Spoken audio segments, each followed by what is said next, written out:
Next up, on a similar sort of theme, we've got Ben Smith, and Ben is the BDR Reachdesk. Reachdesk is a sending platform to help sales and marketing professionals cut through the noise with direct mail and e-gifts. Before Reachdesk, Ben toured as a professional ice skater for Disney on Ice, but is currently enjoying building a sales development team at a fast-growing startup. So please welcome Ben Smith with his talk on personalization versus automation. Hey, Shabri, thanks for the introduction there.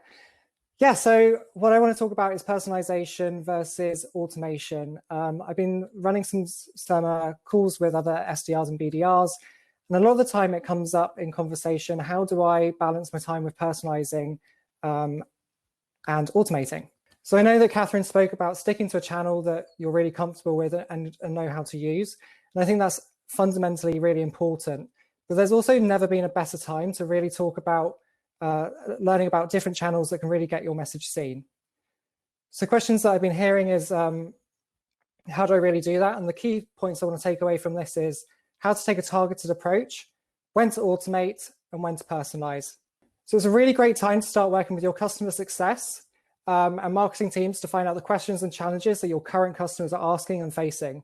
Once you know those challenges, then you can understand how to build out a list based on persona. You can take a really targeted approach to that. You can also use great intent data tools like G2, Leadfeeder, ZoomInfo.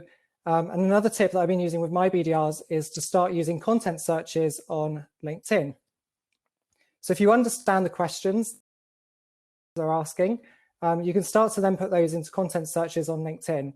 It then builds up a really great way of finding out who those prospects are that you can start to prospect and really target. You can also then go back a step and start asking people that you've helped before what questions they're asking themselves.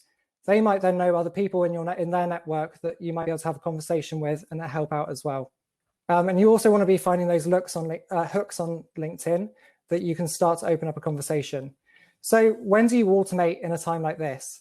I actually say very rarely should you be using automation right now. Maybe in email cadences, that's a great way that you can start automating those emails out. But generally, I think that we should be taking a really personalized approach to our outreach and showing our prospects that we really care and understand what they're going through. A lot of people talk about empathy right now, and I think that is so important. But how do you take that empathetic approach without truly understanding the questions that they're asking? So if you are going to do an email cadence or enroll people into emails that are just being very generic and persona specific, I think that you need to really try and up the creativity in those email sequences. There's nothing wrong with using GIFs. There's nothing wrong with creating a story and a journey for that buyer that you're going to take them on. So what I really want to talk about is when to personalize. Now, if you talk to a marketer, they're probably going to understand the analogy of the purple cow. So, imagine you're in a herd of cows, you've got brown ones, you've got black ones, they all look the same. So how do you stand out and be that purple cow? Now at Reachdesk, we use a lot of direct mail and e-gifting to help do that, but I really want to talk about the moments that you can build this into your sequences and the moments that you can start to personalize your outreach through using physical direct mail and e-gifting, but also using other tools like videos, using LinkedIn for voice notes, using LinkedIn for sending that video message. Because as BDRs, we should be creative in finding that channel that your prospects want to communicate on.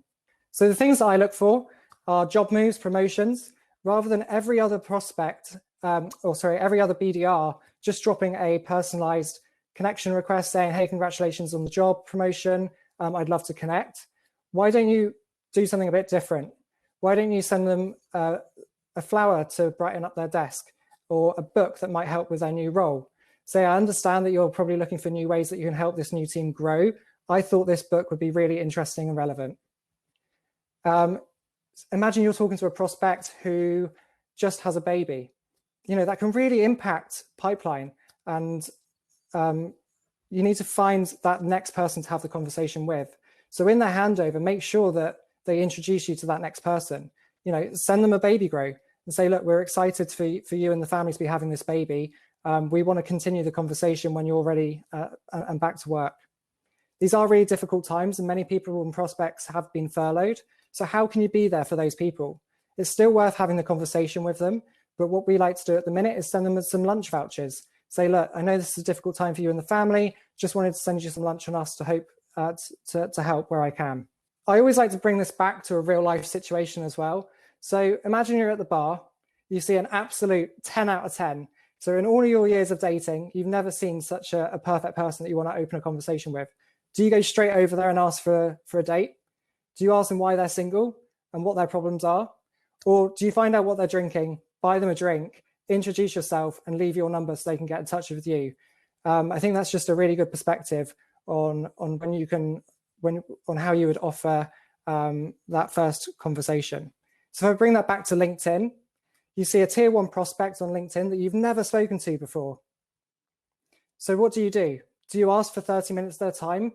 They don't even know who you are. Do you ask them what their problems are and then bring a solution to the table? Or do you find out what they're interested in, send them a gift and leave them your details so they can get in touch with you? So I think I've talked quite enough, but what I want to leave you with is that people won't remember what you say or what you did, but they will remember the way that you made them feel. So if you can make someone feel something, then hopefully it'll help you keep that pipeline going. Thanks, everyone.